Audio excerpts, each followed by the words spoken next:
आप सबके घट के भीतर बैठे उस परम शिव को, परम पिता को मेरा।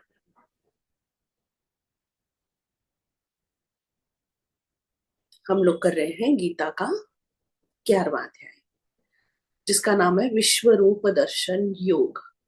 उसमें पिछली बार जो अर्जुन ने स्तुति गाई है, और अर्जुन ने जब स्तुति गाई है तो भगवान को किस किस नाम से पुकारा, उसको हम एक बार फिर से पढ़ेंगे। और बहुत सुंदर नाम दिए उसने भगवान को, बहुत ही सुंदर। क्या बोलता है? हे अंतर्यामी, हे अंतर्यामी, हे महात्मन। अब वो हे केशव नहीं बोल रहा, हे मधुसूदन और हे हरिसूदन भी नहीं बोल रहा। क्या बोल रहा है? हे अंतर्यामी, हे महात्मन, हे अनंत, हे देवेश, देवों का ईश, हे जगन निवास, हे प्रभु, हे प्रभु, हे हरे। हरे, हरि शब्द जो मैं आपको बताती हूँ, हरि हरति पापानि। आपने जैसे ही हरि शब्द का उच्चारण किया, आपके कोटि जन्मों के पापों का हरण करने वाला हरि उसी समय हरण कर लेता है। हे हरे, हे सर्व अंत, कहता है सर्व आत्मन, हे सबकी आत्मा, हे परमेश्वर, हे विश्वेश्वर, हे विश्व मूर्ते, हे विष्णु, हे विश्व रूप, हे सहस्रबाहो। 14 नाम से उसने संबोधित किया है भगवान को 10 श्लोक में। कितना उसको प्यार उमड़ रहा है उसको अपने सखा के लिए, कि आज वो उनको ऐसे शब्द दे रहा है जो उसको अभी समझ आए हैं। जब उसने विश्व रूप दर्शन, जब भगवान का पूरा स्वरूप उसने देख लिया, कौन सा, और जिसको देख के वो डर भी गया। इतना डरा है कि कांपता हुआ भगवान से बोल रहा है कि मुझे आपके चतुर्भुज रूप के दर्शन कराइए। और चतुर्भुज रूप के दर्शन कराइए जिसमें आपने शंख चक्र पद्म और गदा धारण की हुई है, वो वाला रूप भी देखना चाहता हूं, जो किसी को भी दुर्लभ है। बहुत दुर्लभ दर्शन है वो। किसको मिलेगा? किसको मिलेगा? जिस पे कृपा हो जाएगी उसको मिलेगा। और किसको मिलेगा? कहते भगवान के सन्मुख होते ही, जैसे ही भगवान के सन्मुख आप हुए, सन्मुख का मतलब होता है जब आपने संसार की तरफ तो पीठ कर दी है और मुख किस तरफ कर दिया अपना? परमात्मा की तरफ। जब संसार की तरफ से पीठ करके आप भगवान की तरफ सन्मुख हुए तो क्या होगा? आपकी अपनी इच्छाएं, आपकी अपनी कामनाएं, आपकी अपनी आसक्तियां सब धीरे धीरे हटते चली जाए। कहते हैं ना, हरि व्यापक सर्वत्र समाना। हरि जो है चारों ओर व्यापक है, वो व्यापक तत्व है। वो वैसे एक तत्व नहीं है, ऐसा नहीं है कि जिस तरफ आपने मुख किया सिर्फ उसी तरफ है। हरि व्यापक सर्वत्र समाना। और किससे प्रकट होता है? प्रेम ते प्रकट हुई मैं जाना। प्रकट कहां से होगा? प्रेम से प्रकट होगा। सन्मुख होने का मतलब यही है कि परमात्मा से प्रीति। और परमात्मा से प्रीति होगी कब? जब तक आप धीरे धीरे सत्संग की तरफ, सत्य की तरफ, अच्छे लोगों की का संग, भक्तों का संग नहीं करते, तब तक परमात्मा से प्रीति होने का कोई चांस नहीं। परमात्मा से प्रीति होगी ही तभी जब भी आप उसी तरह के लोगों से, भक्तों से मिलो, भक्तों से मिलोगे, भक्तों से बातें सुनोगे। उस सत्य के संग जब आप जितना जितना व्यवहार करोगे, सत्य का व्यवहार करोगे, सत्य का व्यवहार करोगे, सत्य का व्यापार करोगे, तभी परमात्मा आपके हृदय में स्वतः खुद आके बैठ जाएगा। अब चलते फिरते क्या होगा? समाधि करनी नहीं पड़ेगी, ध्यान में बैठना नहीं पड़ेगा, स्वतः ध्यान हो जाएगा, स्वतः ध्यान होने लग जाएगा। परमात्मा से आपका योग हुआ, युंजन हुआ, और आप चलते फिरते, एक मूर्तिमान चलते फिरते, आप सब कार्य करते हुए भी परमात्मा से जुड़े हुए। परमात्मा से जुड़ के चलना, परमात्मा से युंजन करना। तो मैंने क्या बोला? हरि व्यापक सर्वत्र समाना, प्रेम ते प्रकट हुई मैं जाना। अभी आप अपने से क्वेश्चन कीजिए, आप अपने से पूछिए, आप प्रेम किसको करते? आपका प्रेम का संबंध अभी भी इस आयु तक भी किसके साथ लगा है? आपको गारंटी है जिससे प्रेम किया वो आप ही के साथ बना रहेगा? गारंटी है तो बहुत अच्छी बात है। क्षण भंगुर जीवन की घड़ियां, कल सुबह भी हम है कि नहीं है हमको पता नहीं है। और हम किससे संबंध माने हुए हैं? इन नश्वर शरीरों से, नश्वर प्राणियों से। आसक्तियां किससे बांध दी हमने? किससे बांध दी? तो शंकराचार्य जी ने एक बहुत उत्तम श्लोक गाया है भज गोविंदम में। उन्होंने क्या गाया है? सत्संगत्वे निस्संगत्वम, निस्संगत्वे निर्मोहत्वम, निर्मोहत्वे निश्चल तत्वम, निश्चल तत्वे जीवन मुक्ति। सत्संगत्वे निस्संगत्वम, आप सत्य का संग कीजिए, निस्संग हो जाओगे किससे? संसार से। निस्संगत्वे, और निसंगत होते होते क्या हो जाएगा?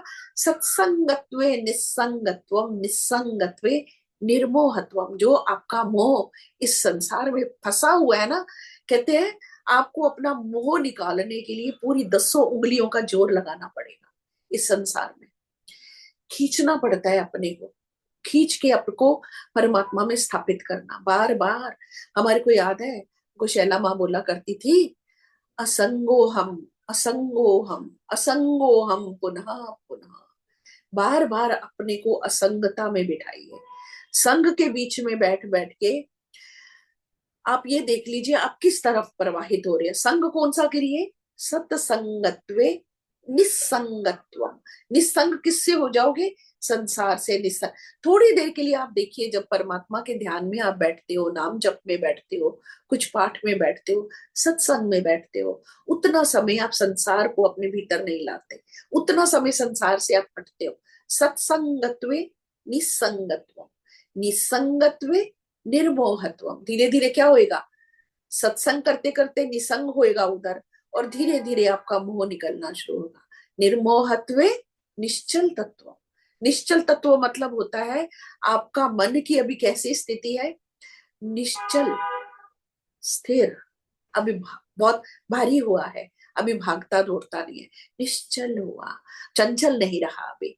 निश्चल तत्वे जीवन मुक्ति। तो जीवन मुक्ति के लिए कौन तैयार होगा? जिसका मन निश्चल हो जाएगा। और निश्चल कहाँ हो जाएगा? परमात्मा में स्थापित हो जाएगा, सत्य के संग बैठने लगेगा। जैसे मीरा गाती थी ना, सत्संग बैठ बैठ लोक लाज खोई। तो वही बात होगी, सत्संग बैठ बैठ। सत्संग के, सत्य के संग, सत्य के संग हम लोग तो 1 घंटा कभी एक हफ्ते में बैठेंगे। आप रोज पूरा दिन में क्या कर रहे हैं? आपने अपने आप को कितना बांधा हुआ है? और सत्संगत्व निस्संगत्व। और गीता के 15वें अध्याय में बहुत सुंदर एक लाइन आती है। क्या लाइन आती है? असंग शस्त्रेन दृढ़ेन छित्त्वा। एक शब्द आता है असंगता के शास्त्र से।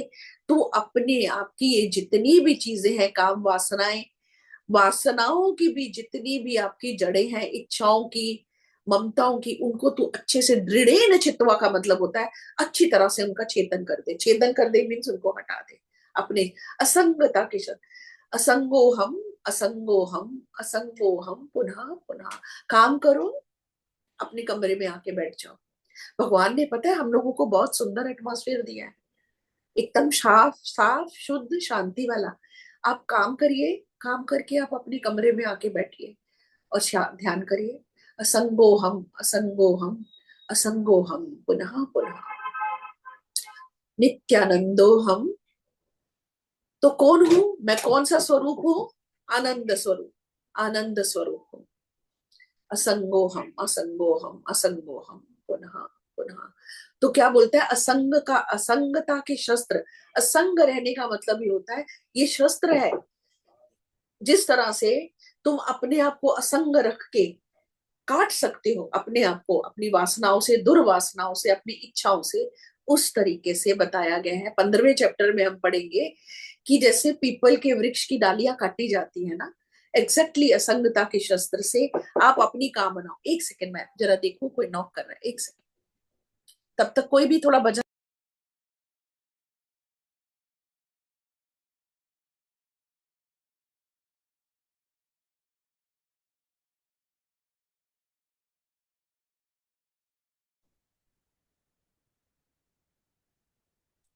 न रूपं से तथोपलभ्यते नान्तो न जातिं न च सम्प्रतिष्ठा अश्वत्थमीनं सुविरूढमूलम् असङ्गशस्त्रेण दृढेन चित्वा असङ्गशस्त्रेण दृढेन चित्वा।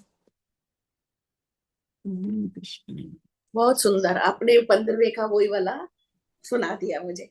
असंग शस्त्रेण दृढ़ेन चित्वा, असंगता के शस्त्र से आप धीरे धीरे अपने आप को सत्य के संग रखिए। धीरे धीरे सत्संग में रखते रखते आपको निसंग होता जाएगा संसार, और निसंग होगा तो निर्मोहत्वम आ जाएगा। निर्मोहत्वम होगा, मोह नहीं रहा ना अगर किसी में भी, तो आपका चित्त वैसे ही शांत रहेगा, निश्चल रहेगा। और निश्चल तत्वे जीवन मुक्ति, जीवन मुक्त हुआ, मन क्या हुआ, मुक्त हुआ। आप ये देख लीजिए, अगर आपके संसार में अभी भी रत्ती भर भी इच्छा फंसी हुई है, कामनाएं फंसी हुई हैं, मोह फंसे हुए हैं, आसक्तियों ने घेरा हुआ है, तो कहीं पे भी छूटने का उपाय नहीं। छूटने का उपाय नहीं है। मनुष्य देह का लाभ प्राप्त नहीं किया, मनुष्य देह मिली ही सिर्फ परमात्मा की प्राप्ति। कहते हैं हरि मिलन की यही तेरी बरिया, यहाँ पे ही तुमको हरि मिल सकता है। और किसी, और जितनी भी योनियां यहाँ पे मिली हैं, सब भोग योनियां हैं। यहाँ जितनी भी योनियां हैं, सब कहते हैं उनको भगवान ने प्रोग्राम्ड करके भेजा है। जितना प्रोग्राम उनको किया है वह उतना ही चलेगी। कहते हैं जितनी भरी चाबी उतना चले खिलौना। तो उसको प्रोग्राम किया है, पर आपको एक ऐसा चीज बुद्धि तत्व साथ में देके भेजा है कि जिसके संग आप परमात्मा को जानकर परमात्मा की प्राप्ति कर सकते हो। आप हो कौन? इस बार अभी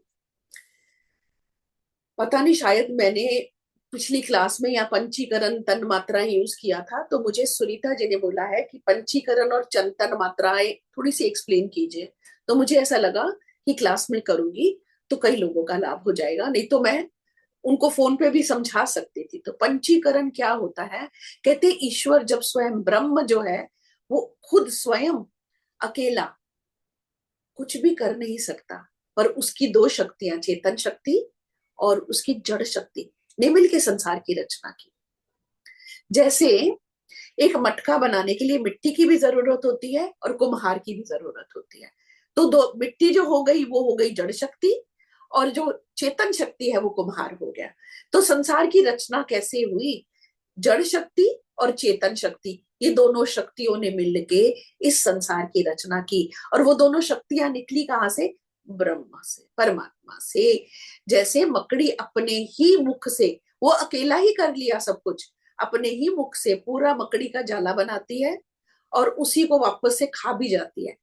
उपादान कारण भी वही है, निमित्त कारण भी खुद ही है। ऐसे ब्रह्म, पूर्ण ब्रह्म जो है वो एकदम पूर्ण है, उसी की चेतन शक्ति और उसी की जड़ शक्ति से ये मिला बना संसार। जैसे एक आपका बच्चा भी जब पैदा होता है तो एक पिता और एक माता की आवश्यकता होती है। एग्जैक्टली भगवान ने बोला है कि प्रकृति जो है वो मेरी योनि है, और उसमें बीज का स्थापित करने वाला पिता मैं। 14वें अध्याय का चौथा श्लोक है।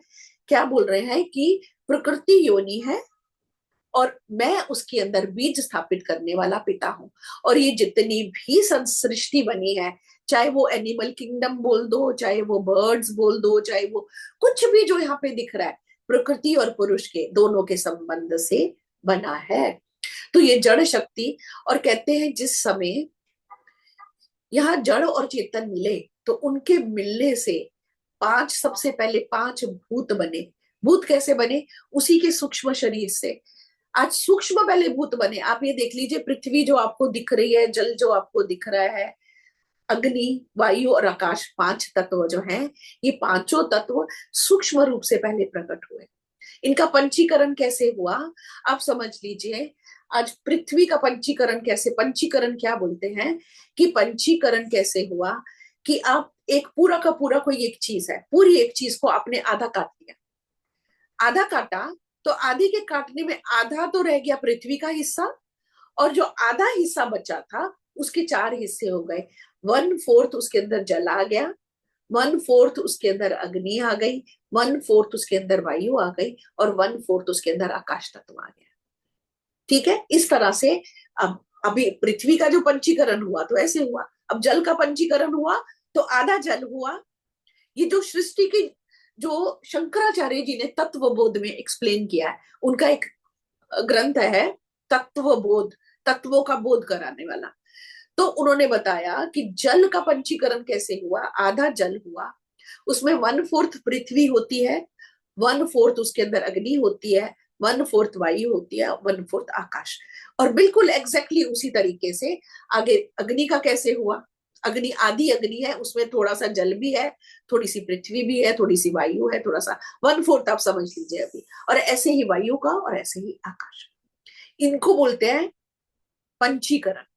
अच्छा, अब क्या हुआ, जो पंचीकरण हुआ तो जो 4 हिस्से हुए थे, 4 हिस्से और एक हिस्सा जो अलग हुआ था आधा, इनको पंचीकरण, 5 हिस्से हो गए इनका। और इनसे जो सूक्ष्म शरीर बने हमारे, उनको तन मात्राएं बोला जाता है। जैसे आकाश से शब्द बना, उसके लिए कान बना।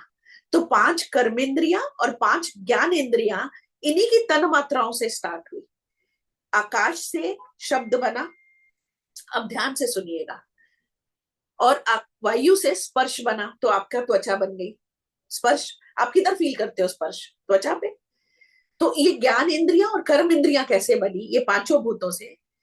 उसके बाद आ गया, आपको मैंने बताया, आकाश का शब्द बना, और वायु का स्पर्श बना, और तेज, तेज बोलते हैं इसको, अग्नि को, अग्नि प्रकाश तेज, तेज से रूप बना, आंख बनी, नेत्र रूप बना।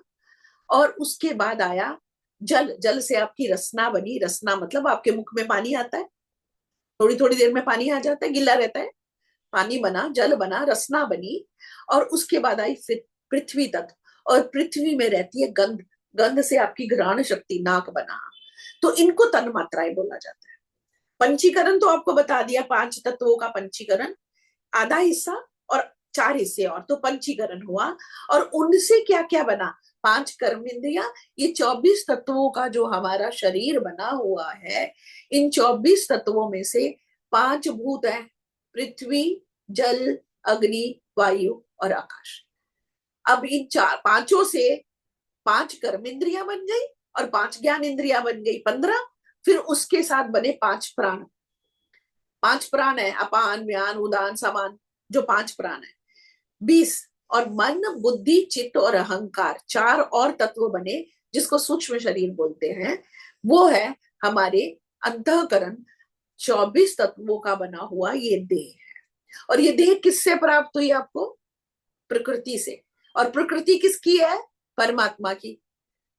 तो ये आपका चेतन जो शक्ति बनी और एक जड़ शक्ति बनी, जड़ शक्ति ने शरीर बना दिया, और चेतन शक्ति उसके अंदर आके बैठ गई, उसको चेतन बना दिया। तो ये दोनों के कॉम्बिनेशन से ये शरीर बना है। और आप क्या बोलते हो, मैं शरीर हूं। आप शरीर हो ही नहीं, शरीर जड़ है, आप चेतन सत्ता हो, आप आत्मा सत्ता हो, आप परमात्मिक, परमात्मा का अंश, जो बीज भगवान बोलते हैं, मैंने स्थापित किया आप वो। आप जब भी बात करते हो ना, आप बोलते हो मैं, कभी भी आप नहीं बोलते मैं, आप बोलते हो मैं। तो मैं कौन हूं, जो भगवान का अंश, जीव, जो हमारे अंदर जीवात्मा। और जीवात्मा ने अपना संबंध शरीर से माना, तो रोना धोना, सुख दुख, लाभ हानि, सब चीजों को महसूस किया। वो जीव ने अपना संबंध शरीर से बना लिया, जबकि वो शरीर जड़ है। आपके सामने शरीर पड़ा होता है, जो उसमें जो जीव रह रहा होता है उस शरीर में, वो चला जाता है तो उस शरीर को भी ले जाए। जल्दी से निकालो बॉडी, बॉडी को निकालिए। कभी नहीं बोलेंगे कि शिबानी को निकालिए या माँ को निकालिए, बोलेंगे शरीर को निकालिए। वो शरीर है, आप शरीर नहीं हो। तो ये पंच तन्मात्राएं, पंच प्राण, ये सब जो मैंने अभी 24 तत्व, तो उनका पंचीकरण कैसे हुआ, ये पंचभूतों को पंचीकरण किया जाता है। और उनसे जो पंचीकरण के बाद जो निकलता है, उनसे जो तन मात्राएं बनती है, तन मात्राएं मीन स्पर्श, रूप, रस, गंध, ये जो बनी है, उनको तन मात्राएं बोला जाता है। मुझे लगता है आपको क्लियर हुआ होगा। हाँ सुनीता जी, आपको क्लियर हुआ? और नहीं क्लियर हुआ तो भी आप मुझसे फिर से पूछ सकते हैं। रिकॉर्डिंग होएगी ना धीरे धीरे सुन के, तब बाकी काफी कुछ समझ आया। हाँ हाँ। काफी और कुछ अगर समझ आप आया। लोगों को चाहिए है तो तत्व बोध करके एक चिन्मय मिशन की एक बुक पुस्तक भी मिलती है, पतली सी बुक है। इसके अंदर पूरी सृष्टि की रचना, हर चीज एक्सप्लेन की हुई है। तत्व बोध का मतलब ही होता है कि तत्वों का बोध कराने वाला। और शंकराचार्य जी ने लिखी हुई है। पर स्वामी शंकरानंद जी की अगर बोलो तो मैं आपको ये पिक्चर शेयर कर दूंगी, जिसने भी खरीदनी है वो खरीद सकते हैं, वो ले सकते हैं इसको। चलो हम क्लास शुरू करते हैं। उर्मिल दीदी, आज आप पढ़िए। हाँ जी। हाँ जी, आप इन्वोकेशन श्लोका कर लीजिए, कंक्लूडिंग भी आप कर दीजिएगा। ठीक। और गीता का पारायण तो अब करेंगे सुनीता जी। ओम।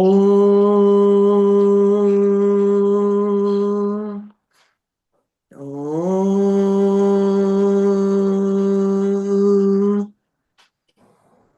ओम।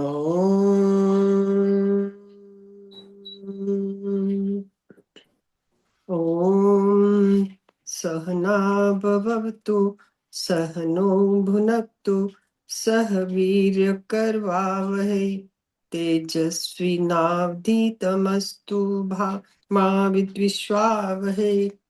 ॐ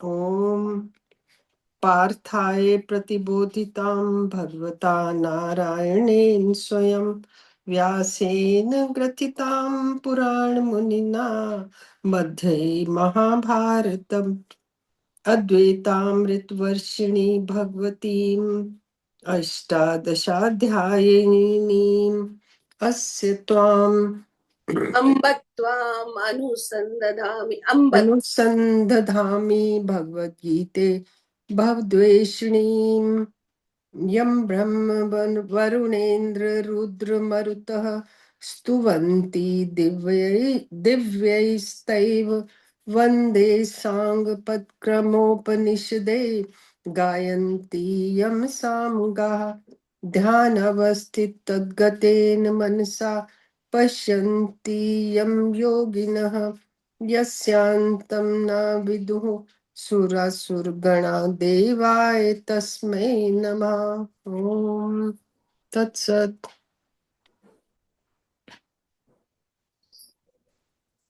सुनीता जी आप बोल दीजिए। ओम श्री परमात्मनि नमः। श्रीमद्भगवद गीता अथ एकादशोऽध्यायः। श्लोक क्रमांक 47। श्रीभगवानुवाच मया प्रसन्नेन तवार्जुनेदं रूपं परं दर्शितमात्मयोगात् तेजोमयं विश्वमनन्तमाद्यं यन्मे त्वदन्येन न दृष्टि पूर्वम् न वेदयज्ञाध्ययनैर्न दानैः न च क्रियाभिर्न तपोभिरुग्रैः एवं रूपः शक्य अहं न लोके द्रष्टुं त्वदन्येन कुरु प्रवीर मा ते व्यथा मा च विमूढभावो दृष्ट्वा रूपं घोरमिदृगं ममिदम् व्यपेतभिप्रीतमनः पुनस्त्वं तदेव मे रूपमिदं प्रपश्ये। सञ्जय उवाच इत्यर्जुनं वासुदेवस्तथोक्त्वा स्वकं रूपं दर्शयामास भूया आश्वासयामास चाभीतमीनं भूत्वा पुनः सौम्य वपुर्महात्मा। अर्जुन उवाच दृष्ट्वेदं मानुषं रूपं तव सौम्यं जनार्दन इदानीमस्मि संवृत्त सचेता प्रकृतिं गतः।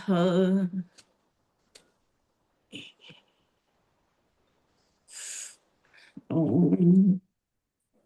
श्रीभगवानुवाच सुदुर्दर्शमिदं रूपं दृष्टवानसि यन्मम देवाप्यस्य रूपस्य नित्यं दर्शनकाङ्क्षिणः नाहं वेदैर्न तपसा नादानेन न च जया शक्य एव विदं द्रष्टुं दृष्ट्वा न सीमा यथा भक्त्या त्वन्य भक्त्या त्वनन्या शक्य अहमेवं विधौ अर्जुन ज्ञातुं द्रष्टुं च तत्त्वेन प्रवेष्टुं च परन्तप मत्कर्म कृन्मत्परमो मद्भक्तः सङ्गवर्जितः निर्वैरः सर्वभूतेषु य स मामेति पाण्डव।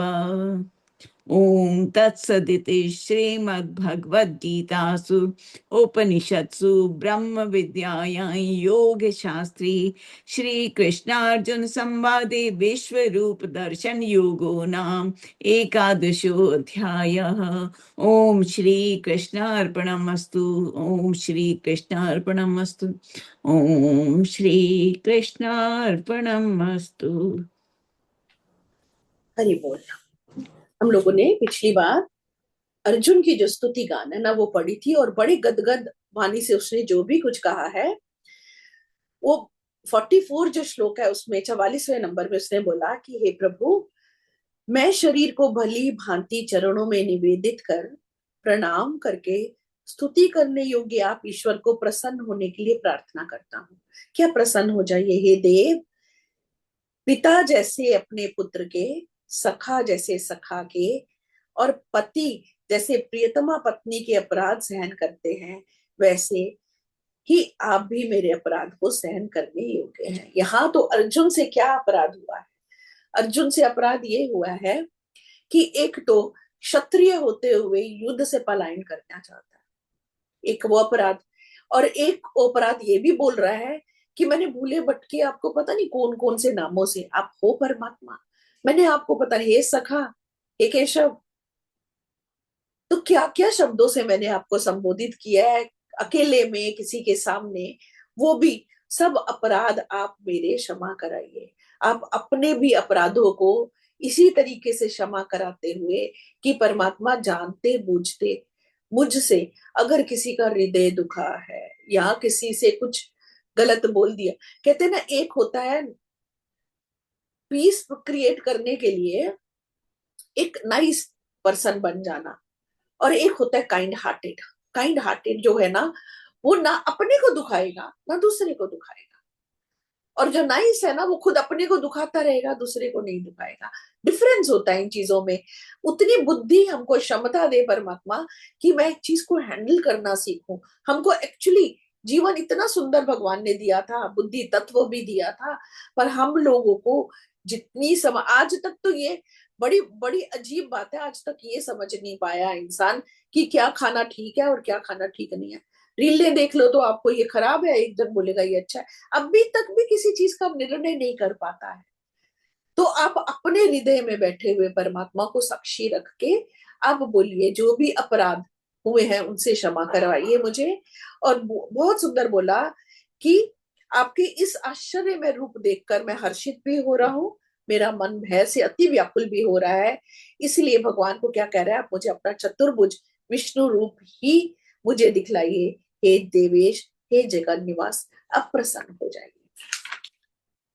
अभी भगवान आगे क्या बोल रहे हैं? भगवान बोल रहे हैं इस प्रकार अर्जुन की प्रार्थना को सुनकर श्री भगवान बोले, हे अर्जुन, अनुग्रह पूर्वक मैंने अपनी योग शक्ति के प्रभाव से यह मेरा परम तेजो में सबका आदि और सीमा रहित विराट स्वरूप तुझको दिखलाया है। तूने खुद ही तो अनुग्रह किया था, तूने खुद ही कहा था, तभी मैंने तेरे को दिव्य चक्षु दिए। कहते हैं अपनी योग शक्ति के प्रभाव से, पर इसका संस्कृत शब्द क्या है? आत्म योगा। आत्मा से योग करके आपको दिव्य नेत्र मिलते हैं। आपके दिव्य नेत्र, मैंने क्या बोला, आपकी दिव्य दृष्टि, आपकी दृष्टि ऐसी तैयार हो जानी चाहिए कि आपको अपने हर विचार के पीछे का भी समझ आए कि ये विचार आया कहां से, कौन सी आसक्ति से आया, कौन सी कामना से आया, ये क्यों आया, मैंने ऐसा क्यों सोच लिया, मैंने ऐसा क्यों, इतनी क्लैरिटी ऑफ थॉट। कहते आत्म योगात, ये शब्द जो है आत्म योगात मीन्स जब आप अपनी आत्मा से जुड़ते हो तो आपको एक इस तरह की दृष्टि प्राप्त हो जाती है जिससे सही और गलत की पहचान आपका हृदय समझता है। आपने अपने शब्द में कुछ बोला, उसी समय आपका उसका रिपकरेशन आपको समझ आ जाएगा, ये शब्द गलत, ऐसा नहीं बोलना चाहिए। प्रकृति क्या है, संकल्प और विकल्प का खेल है। आपको मालूम है प्रकृति क्या है? प्रकृति आपके संकल्पों और विकल्पों का खेल है। आप जिस तरह का संकल्प डालेंगे उसी तरह की सृष्टि आपकी बनती चले जाएगी। आपकी सृष्टि वैसी ही होगी जिस तरह के आपके विचार होंगे। तो आपके विचार कितने उत्तम है, आप कहीं ऐसा विचार तो नहीं कर रहे जिसका रिपकरेशन आप ही को भोगना पड़ता है। तो इतनी दृष्टि तैयार होनी चाहिए आत्मा से योग करके ध्यान में बैठ के मंत्र जप करके। जब आपका मन शुद्ध हो जाता है, जब आपका शुद्ध चित्त शांत हो जाता है, तो आपको अपने अंदर का एक एक शब्द उस तरह से दिखाई देता है जैसे मक्खन में पड़ा हुआ बाल एकदम दिख जाता। मक्खन सफेद है ना, सफेद चादर के ऊपर एक डॉट पड़ा हो आपको तुरंत उधर ही निगाह जाएगा। पर इतनी प्रिंटेड चादर के ऊपर कोई दाग पड़ भी गया तो कोई फर्क नहीं है। इतनी प्रिंटिंग है अपने अंदर, राइट क्या है रॉन्ग क्या है खुद को पता नहीं है। तो यहाँ पे क्या बोल रहे हैं, आत्म योगात, इस शब्द को अंडरलाइन कीजिए। इसका जो हिंदी का मीनिंग है ना वो इतना प्रभावशाली नहीं है जितना संस्कृत का वर्ड, कि अपनी योग शक्ति के प्रभाव से यह मेरा परम तेजो में सबका आदि और सीमा रही विराट स्वरूप तुझको दिखलाया। क्या किया, अर्जुन पे अनुग्रह करके भगवान ने, अनुग्रह मीन्स कृपा करके दिखलाया, जैसे जिसे तेरे अतिरिक्त दूसरे किसी ने पहले नहीं देखा था। तो अर्जुन के सिवा विराट स्वरूप का दर्शन किसी को नहीं हुआ। एक बार मार्कंडे ऋषि ने बोला था, कहते हैं नदी के किनारे बैठे हुए भगवान से प्रार्थना की। मार्कंडे ऋषि की भी कथा शायद मैंने आपको सुनाई हो कि उनके माता पिता ने तप करके उनको पाया था। और जब वो पाया तो शिव जी के वरदान से जब हुआ तो शिव जी स्वप्न में आके माता पिता को बोलते हैं कि आपको चिरंजीवी पुत्र चाहिए कि अल्प आयु पुत्र जो बहुत ज्ञानवान हो। तो उन्होंने बोला अल्प आयु पर ज्ञानवान चाहिए, ज्ञानवान पुत्र चाहिए। तो मार्कंडे ऋषि ने, कहते हैं, शिव जी की भक्ति की और जब उनका काल आया तो शिवलिंग को हाथ में पकड़ के ऐसे बैठे रहे और कहते हैं उस समय किम नो मृत्यु करिष्यति, एक ऐसी स्तुति है जो हो सकेगा तो मैं आप लोगों से शेयर करूंगी। किम नो मृत्यु करिष्यति, विश्वेश्वर भगवान शिव की पूजा कर करके उन्होंने चिरंजीवी होने का वरदान पा लिया था। जब भगवान लेने आए साक्षात तो लेके नहीं जा सके, वो शिवलिंग को ऐसे आलिंगन करके बैठ गए कि आप मुझे लेके नहीं जा सकते। वो मार्कंडे ऋषि हुए।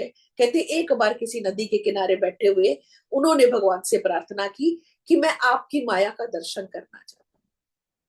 तब कहते एकदम उनको क्या लगा कि वो उनके जो नदी जो है वो नदी के बीच में है, नदी उनके सर के ऊपर से गुजर रही है और बीच में एक छोटे से पीपल के पत्ते के ऊपर भगवान कृष्ण बालक के रूप में अपने पैर का अंगूठा चूसते हुए लेटे हुए हैं।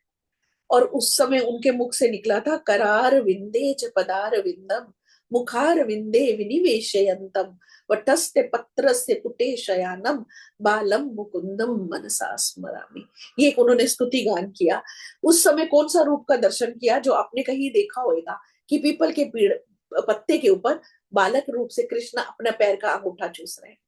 तो कहते हैं उन्होंने उतने उस समय गोते खाए हैं, इतना कि जब वो आंख खुली है तो भगवान से प्रार्थना की कि मैं तो डर गया आपकी माया का दर्शन करके। मैं आपको उस दिन भी बोली थी हमको कौन सा दर्शन होता है, उतना ही जितना घर हमको दिया है भगवान ने, उतने ही स्थान का, उसी गली, उसी, आपको पूरा केक दिखाई दे, पूरा वर्ल्ड दिखाई दे तो आपकी क्या हालत होगी, वो चीज। तो कहते हैं मैंने तुझे दिखाया और तेरे अतिरिक्त दूसरे किसी ने पहले नहीं देखा था। हे अर्जुन, मनुष्य लोक में इस प्रकार विश्व रूप वाला मैं ना तो वेद और ना यज्ञों के अध्ययन से ना दान से ना क्रियाओं से और ना ही उग्र तपो से ही तेरे अतिरिक्त दूसरे के द्वारा देखा जा सकता हूँ। तो भगवान ने उसको साफ बता दिया कि तुझे जो भी ये रूप दर्शन हुआ है, मेरा विश्व रूप दर्शन, वो ये तू समझ ले मेरी ही कृपा से हुआ है। ना तो वो वेदों के, ना यज्ञों के अध्ययन से, ना वेदों के अध्ययन से, ना यज्ञों से, ना बहुत अधिक दान करने से, ना कोई क्रियाएं करने से। कहते कुछ नहीं। कौन देखेगा? जिसको भगवान दिखाएगा। और भगवान कहाँ मिलता है? भक्तों की मंडली में मिलता है। भक्त जिसको दिखाएगा भगवान का दीदार उसी को होगा। तो कह रहे हैं, और ना उग्र तपो से कि तू बोले मैं एक पैर पे या अंगूठे पे खड़ा रहूं और 1000 साल तो मुझे भगवान का दर्शन होगा। कहते नहीं, तेरे अतिरिक्त दूसरे के द्वारा कैसे नहीं देखा जा सकता। तो साफ बोल दिया भगवान ने कि तुझे जो विश्व रूप दर्शन हुआ है वो पूरी तरह मेरे अनुग्रह, मेरी कृपा से हुआ। फिर बोला, मेरे इस प्रकार के इस विकराल रूप को देखकर तुझको व्याकुलता नहीं होनी चाहिए। क्यों नहीं होना चाहिए? क्योंकि तो हम अभी कहाँ पे खड़े हैं? युद्ध भूमि में खड़े हैं, और बड़ा हुआ महाकाल का समय है। तो उस समय तेरे को व्याकुलता नहीं होनी चाहिए और ना मूढ़ भाव भी होना चाहिए। तू भय रहित और प्रीति युक्त मन वाला होकर उसी मेरे इस शंख चक्र गदा पद्म युक्त चतुर्भुज रूप को फिर से देख। कितनी कृपा परमात्मा की कि उसको इतनी सांत्वना दे रहे हैं कि तू क्या कर, तू व्याकुलता भी मत कर और तू मूढ़ भाव भी उत्पन्न मत कर। मूढ़ भाव मीन्स क्या, एकदम विस्मय हो रहा है तुझे, क्योंकि बड़े हुए इस धर्म युद्ध में हम दोनों खड़े हैं। इस समय तू अपने मूढ़ भाव को कि मैं तो युद्ध नहीं करूंगा, मूढ़ भाव आ गया तेरे अंदर। शत्रुता, जिस तरह से ये सीन हुआ है, इस समय तू पलायन भी नहीं कर सकता था, तुझे युद्ध करना ही है। इस तरह का मूढ़ भाव भी तेरे अंदर नहीं आना चाहिए। और तू भय रहित हो जा। भगवान बोल रहा है, क्यों भय रहित हो जा? क्योंकि तूने दिखा दिया तुझे कि सारे के सारे जितने भी कौरव हैं मेरी दाढ़ों में लटके हुए हैं। ऑलरेडी उनको मैं पहले ही अपने में समेट चुका हूं। तू कौन है? निमित्त मात्र भव सभ्य साचिन। तू भय मत कर, तू नहीं मार रहा। आज उस दिन भी किसी क्लास में ध्रुव की बात हो रही थी, दूसरी क्लास में, गीता मल्होत्रा इधर है, उन्होंने क्वेश्चन किया था कि ध्रुव ने जब उनके भाई को यक्षों ने मार दिया तो उनको क्रोध क्यों आ गया? उनको तो भगवान का दर्शन हो चुका था, उनको क्रोध होके यक्षों को मारना शुरू कर दिया, और इतने यक्षों को क्यों मार दिया? कहते हैं हर चीज काल से प्रेरित है। काल ऑलरेडी उस तरह का ऑर्डेन कर चुका है, ऑर्डर हो चुका है कि यक्षों का जो मरना लिखा था वो ध्रुव के हाथ से ही लिखा था। उसका कारण बना, उनके भाई को यक्षों ने मारा और यक्षों को ध्रुव ने मारा। तो इस तरीके से पूरी स्टोरी चलती है। काल की प्रेरणा, भगवान बोलते हैं कि पहले बनी प्रारब्ध पाछे बना शरीर। अब जितने भी शरीर यहाँ पे दिख रहे हैं उनका जन्म और उनकी मृत्यु परमात्मा के हाथ में है। आपके हाथ में है, मेरे हाथ में है, हम लोगों के हाथ में नहीं। जन्म मृत्यु, जय पराजय, लाभ हानि, यश अपयश, विधि हाथ, भगवान के हाथ की बातें हैं। तो इसमें सोचनीय कुछ भी नहीं है कि इसको ऐसा क्यों हुआ, इसको कोई ना कोई पूर्व जन्मों के कर्मों के फल से ही ये सब कुछ हो रहा है। तो कह रहे तू भय भी मत कर, और क्या हो जा, प्रीति युक्त मन वाला। तू क्या कर, प्रीति युक्त मन वाला होकर उसी मेरे इस शंख चक्र गदा पद्म युक्त चतुर्भुज रूप को देख। अब परमात्मा क्या बोल रहे हैं? अब जब अर्जुन, भगवान दिखा रहे हैं, अर्जुन देख रहा है, तो इस वाली क्रिया को अब संजय युवाच करके धृतराष्ट्र को बताते हैं। इसके पश्चात संजय बोले, हे राजन, वासुदेव भगवान ने अर्जुन के प्रति इस प्रकार कहकर फिर वैसे ही अपने चतुर्भुज रूप को दिखलाया।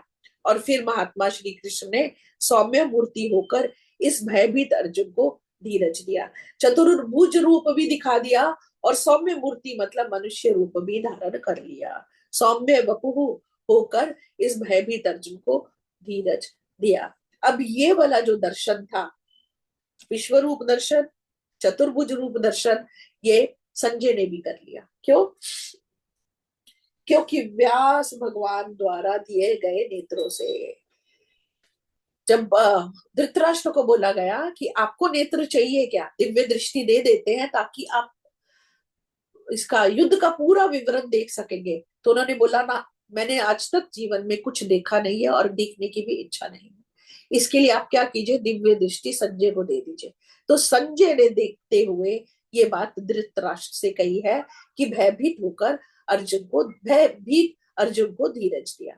फिर अर्जुन क्या बोल रहे हैं, इसके पश्चात अर्जुन बोले, हे जनार्दन। जनार्दन का मतलब होता है कि जो जो रिफ्यूज, जनों का आर्जन करने वाला, जनार्दन अपने को रिफ्यूज देने वाला, अपने को स्थान आश्रय देने वाला भगवान जो है। जन का मतलब होता है पीपल, लोगों को आश्रय देने वाले जनार्दन, आपके इस अतिशय शांत मनुष्य रूप को देखकर अब मैं स्थिर चित्त हो गया हूँ और अपनी स्वाभाविक स्थिति को प्राप्त हो गया हूँ। वो जो कांप रहा था, वो कंपन मेरा शांत हुआ। अब आपको मनुष्य रूप में, वही बात है, मनुष्य मनुष्य को देख सकता है, दूसरे किसी भयावह शरीर को देख के उसको भय होता ही है। कहते हैं ये जो विसर्ग की कथा है, जो आप ये देख लीजिए, लक्ष्मी की सवारी बोला जाता है कि गणेश की सवारी चूहा, लक्ष्मी की सवारी उल्लू। आपके सामने लक्ष्मी जी उल्लू पे सवार होके आ गई ना, तो आप हैरान हो जाएंगे। गणेश जी चूहे। तो ये सब चीजें सर्ग की कथा है, विसर्ग की कथा नहीं है। सर्ग की उस लोक की है, पर ये वाले लोक की नहीं है, इस लोक में नहीं है। तो इसके लिए इस लोक में जब अर्जुन ने इस तरह का दीदार किया है भगवान का, तो उसको भय होना था, हो सकता था, और हुआ, उसको भय हुआ। और कह रहा है अब मैं आपका स्थिर चित्त हो गया हूं और अपने स्वाभाविक स्थिति को प्राप्त हो गया हूं।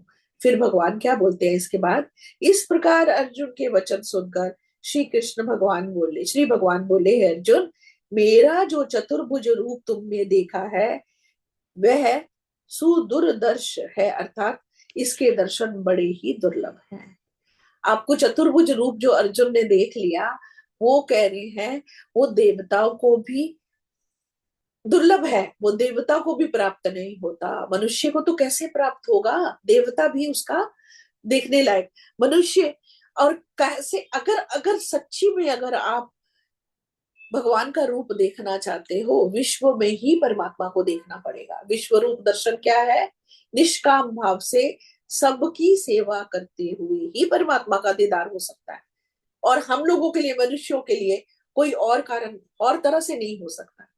स्वप्न में भगवान का दर्शन हो सकता है, हो सकता है आप जिसको प्यार करते हो स्वप्न में आ जाते हैं आपके गुरु परमात्मा कभी भी। पर ऐसे चतुर्भुज रूप का दर्शन, कहते हैं, महात्माओं को भी, देवताओं को भी दुर्लभ है। और सदा इस रूप के दर्शन की आकांक्षा करते रहते हैं, मतलब शुभ कर्म करते रहते हैं, निष्काम भाव से कर्म करते रहते हैं, तो भी उनको बहुत दुर्लभ है ये। और हे अर्जुन, जिस प्रकार तुमने मुझको देखा है, इस प्रकार चतुर्भुज रूप वाला मैं ना वेदों से, ना तप से, ना दान से और ना यज्ञ से ही देखा जा सकता हूँ। तो वही बात सेम पहले रिपीट की है कि आप ये जो जप कर रहे हैं, ये जो आप तप कर रहे हैं, जो आप ये साधनाएं कर रहे हैं, जो आप दान कर रहे हैं, यज्ञ कर रहे हैं, ये सब साधन कहलाते हैं। आपको पता है साधन क्या क्या होता है? साधन होता है जैसे आपको अपने घर से निकल के कहीं बाजार में जाना है, तो आप कोई ना कोई साधन इस्तेमाल करते हो। आप गाड़ी में बैठते हो, थोड़ा और दूर जाना है तो ट्रेन या प्लेन लेते हो, उसको साधन बोलते हैं। साधन मतलब परमात्मा तक ले जाने की एक क्रिया। तो ये जो सारी क्रियाएं बोली है ना भगवान से, कि ना वेदों से, ना तप से, ना दान से और ना यज्ञ से ही देखा जा सकता हूँ, ये क्या है, आप करते रहते हो। पर कृपा जब परमात्मा की होगी, परमात्मा की कृपा से जब आपका अंतःकरण शुद्ध हो जाएगा, तो आपको भगवान का दीदार, भगवान का दर्शन आपके घट के भीतर ही शुद्ध चित्त में प्रतिबिंबित हो जाएगा। तो भगवान की कृपा आपका, आप ये देख लीजिए कि आपका मन शुद्ध की क्रिया है, यज्ञ दान तप, ये सारी जो है आपके चित्त शुद्धि की क्रियाएं हैं। ये चित्त ऐसा, इससे भगवान प्राप्त हो जाएगा। हाँ, धीरे धीरे जब चित्त शुद्ध हो जाएगा, तब परमात्मा की प्राप्ति का एक साधन बन जाएगा। आप साधन, साधन से साध्य की प्राप्ति होगी, पर साधन जो है वो साध्य नहीं है, पर हमारे लिए साधन ही साध्य है। अभी हमको करना क्या है, साधन को उतना ही प्रेम से करना है जैसे एक जर्नी के लिए तुम गाड़ी में बैठते हो और कई लक्ष्य में प्राप्त करते हो, पर वो जर्नी भी ब्यूटीफुल होती है ना। आप देखते हो पहाड़ हैं, नदियां हैं, आप जिस तरफ भी जा रहे हो वहां पहुंचने के लिए आपके मन में उत्सुकता होती है, पर वो जर्नी को भी आप इंजॉय करते हो। इसीलिए वेदों का पढ़ना, यज्ञ करना, दान करना, तप करना, ये सब क्रियाएं जो है ना आपकी परमात्मा तक पहुंचाने के लिए एक आपके अंतःकरण की शुद्धि का एक जरिया है।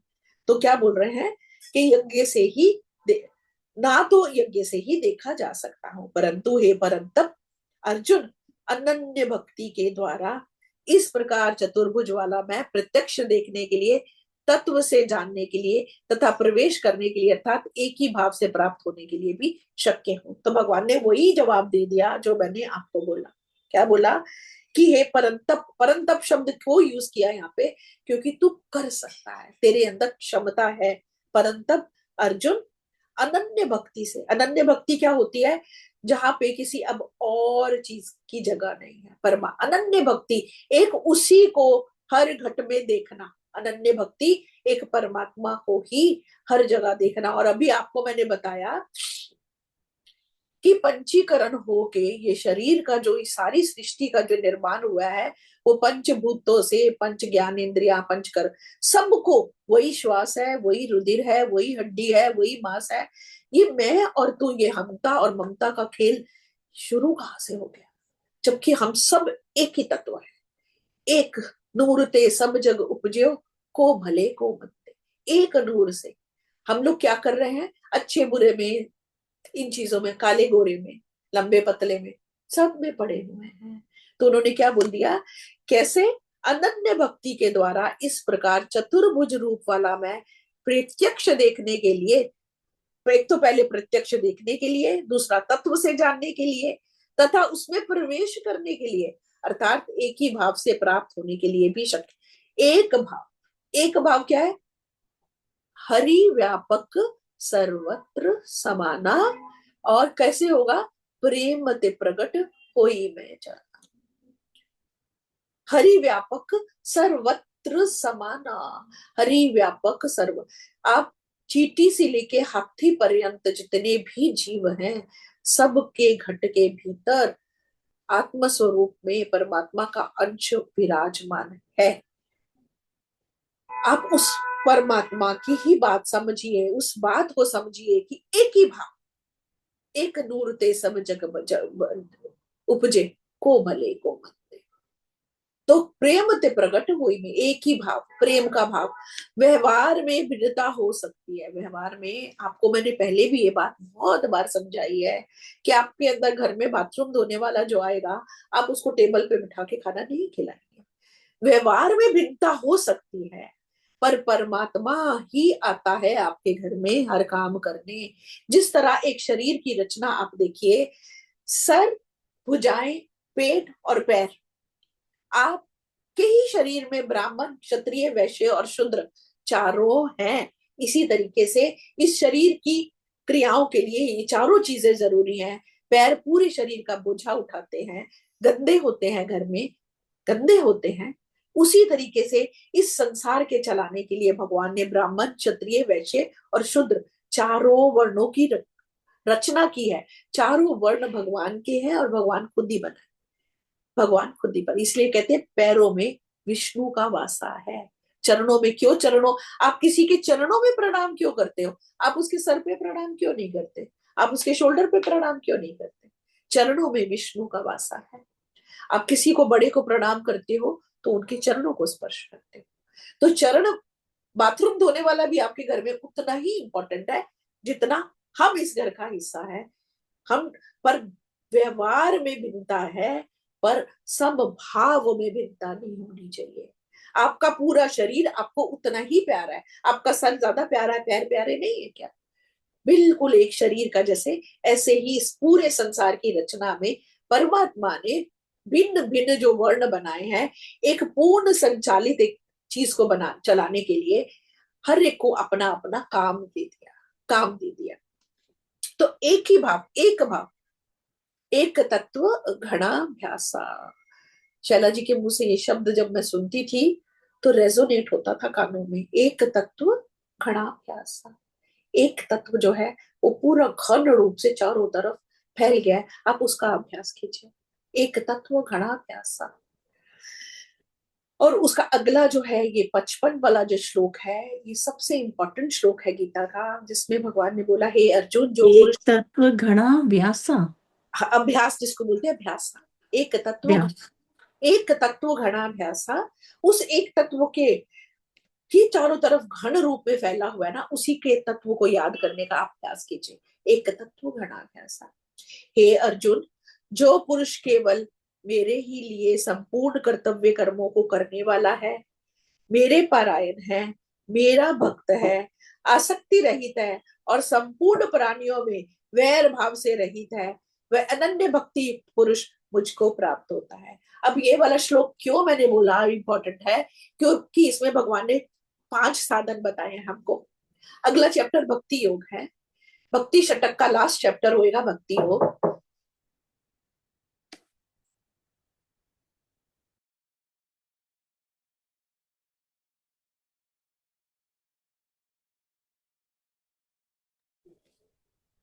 हे अर्जुन, जो पुरुष केवल मेरे लिए संपूर्ण कर्तव्य कर्मों को करने वाला है, वो क्या कर रहा है? मत कर्म कृत।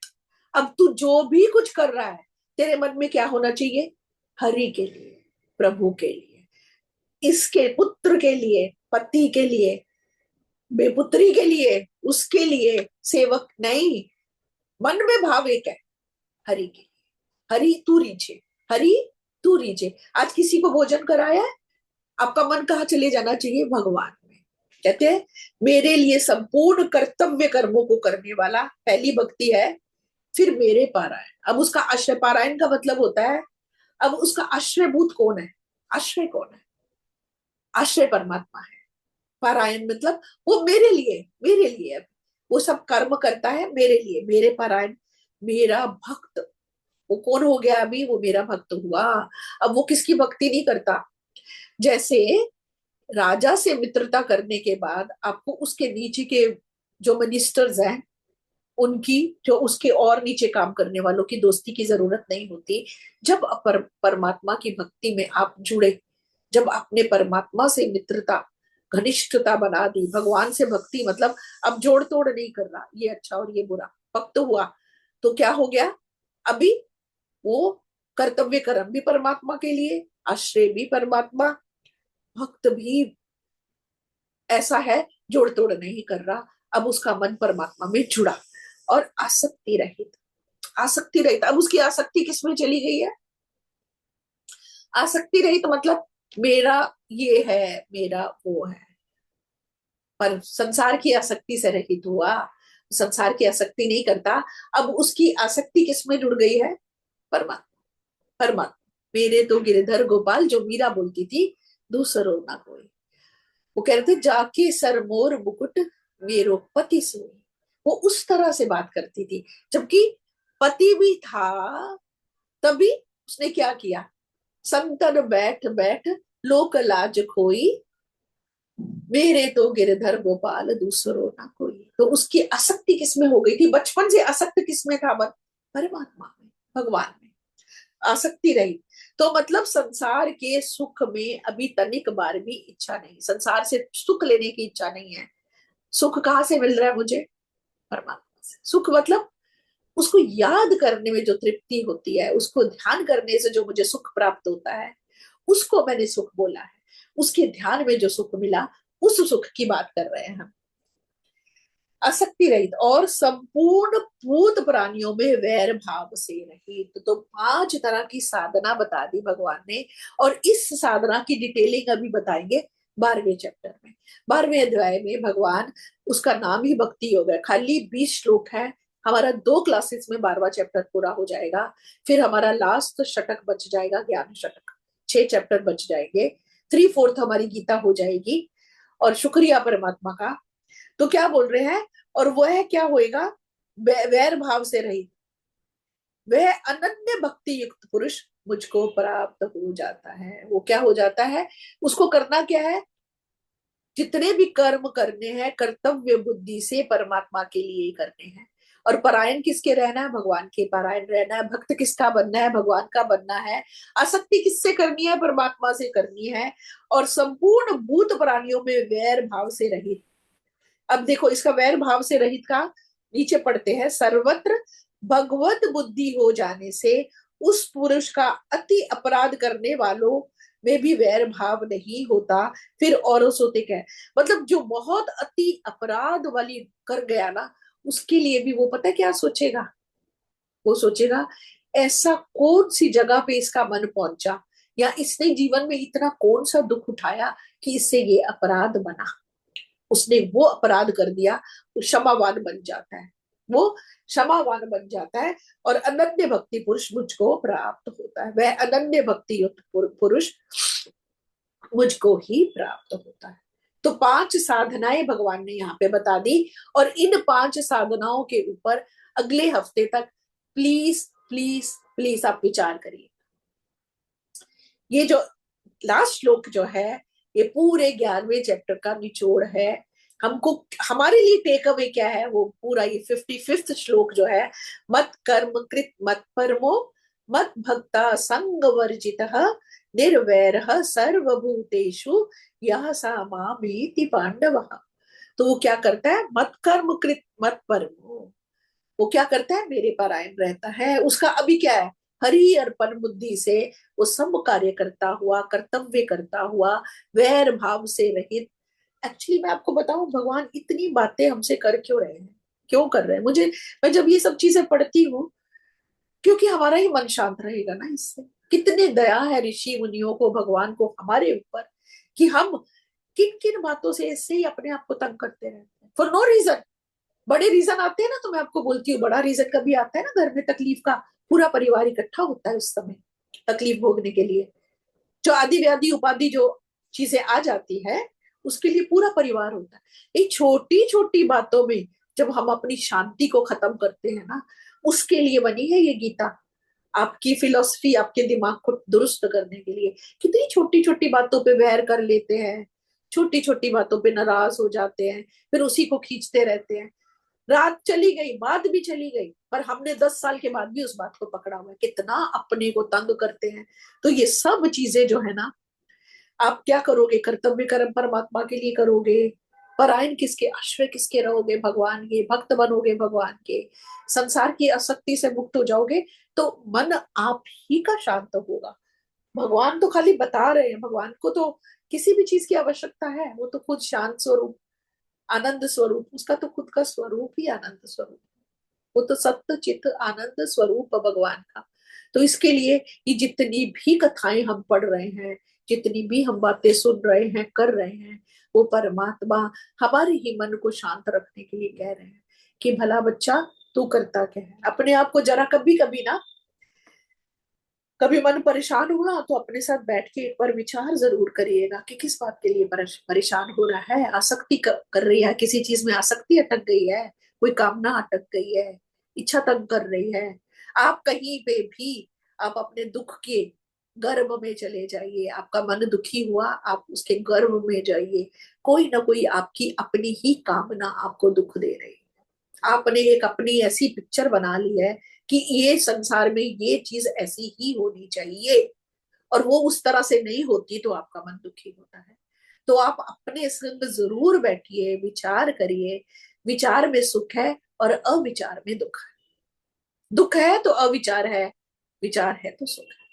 विचार में सुख है और अविचार में दुख पड़ा हुआ है। मैं तो गीता को पढ़ती हूँ तो मैं बोलती हूँ, ऋषि मुनियों की, भगवान की कितनी कृपा है, कितना समझा रहे हैं हमको, सिर्फ इसके लिए कि बच्चा तू शांत हो जा, तू दुखी मत हो। एक मनुष्य देह मिली है, इस देह में तो तू अपने आप को आध्यात्मिक होकर अपने दुख की निवृत्ति तो खुद कर सकता, तेरे में क्षमता है।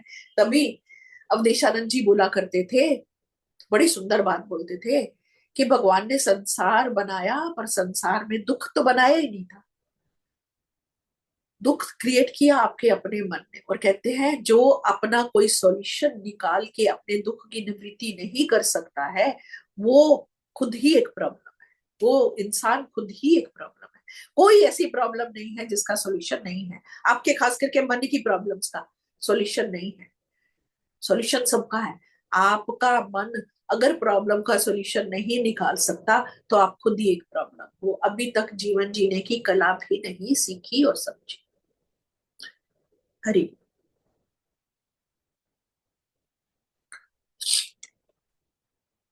आज भजन कौन सुनाएगा?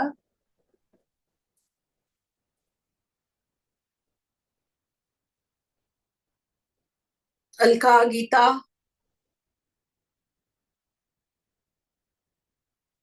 कोई भी भजन सुनाइए। उर्मिल दीदी, गीता आप सुनाना चाहती हो? हर बार क्लास में एक बुक लेके साथ में बैठा कीजिए जिसको भी सुनाना होता है, क्योंकि अभी मैं पूछती नहीं हूँ किसने सुनाना है।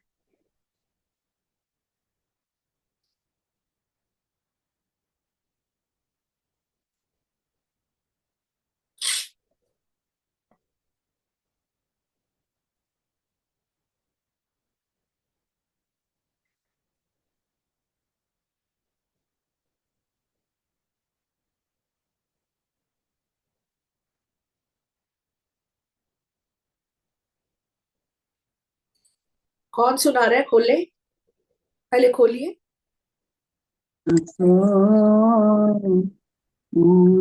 कई जन्मों से बुला रही हूँ, कोई तो रिश्ता जरूर होगा।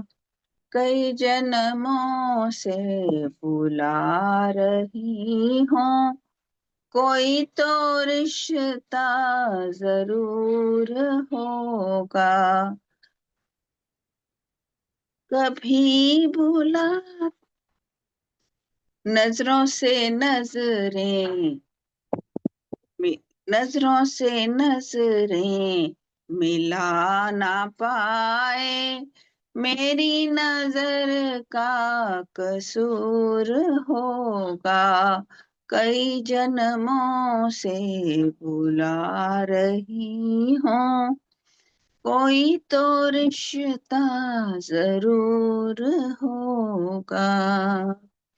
तुम ही तो मेरे मात पिता हो, तुम ही तो मेरे बंधु सखा हो। कितने नाते तुम संग जोड़े, कितने नाते तुम संग जोड़े, कोई तो रिश्ता जरूर होगा। कई जन्मों से बुला रही हूँ, कोई तो रिश्ता जरूर होगा। तुम ही तो मेरी आत्मा हो, तुम ही तो मेरे परमात्मा हो। मुझी में रह कर मुझी से पर्दा पर्दा हटाना जरूर होगा। मुझी में रह कर मुझी से पर्दा पर्दा हटाना जरूर होगा। कई जन्मों से बुला रही हूँ, कोई तो रिश्ता जरूर होगा। कभी बुलाते हो वृंदावन में, कभी बुलाते हो मधुबन में, अपने घर में रोज बुलाते, अपने घर में रोज बुलाते, मेरे घर आना जरूर होगा।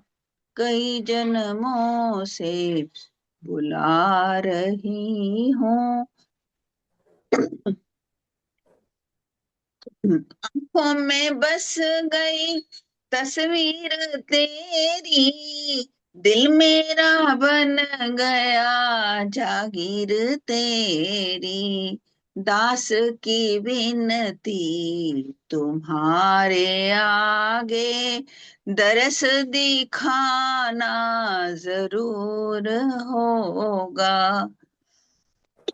कई जन्म से बहुत सुंदर। कई जन्मों से बुला रही हूँ, कोई तो रिश्ता जरूर होगा। कोई तो रिश्ता क्या है, हम उसी के अंश हैं।